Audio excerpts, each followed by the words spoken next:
In order to understand economics, politics, or any form of social relations, you have to understand the concept of power. So I want to take a couple of minutes and talk about that.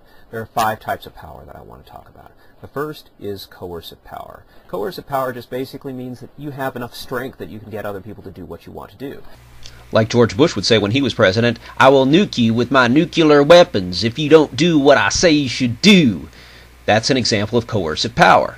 A second form of power is reward power. Let's say you've got your boss at a job and the boss wants you to work harder. The idea is that they have something that maybe you might want.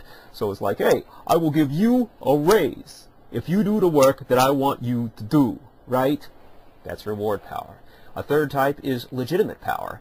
Or to illustrate that, we'll look at our friend Saddam Hussein. I am the legitimate ruler of Iraq. Well, the fact is, you may like or not like Saddam Hussein, but he indeed was, at the time, the legitimate ruler of Iraq.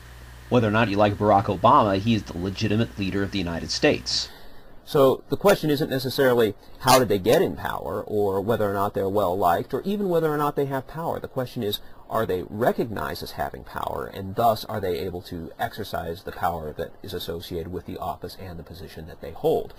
A fourth type of power is expert power, right? You know, see this computer here? Yeah, you know, there's something wrong with this here, and you know what? I could fix it, and you can't, right? There is an incredible power in expert power, the idea that a car mechanic can fix your car and you can't, or that somebody else knows more about your computer than you do. If you are stuck in a bad situation, you have to rely on somebody else in order to take care of that situation. Finally, there's referent power. Referent power is this idea that maybe there's power in being loved or being cared about, or you can command a sort of charisma with people, and people will do things for you because they actually want to do that. So why talk about power? Power is one of the most important concepts in regard to anything that we'll talk about in terms of this course.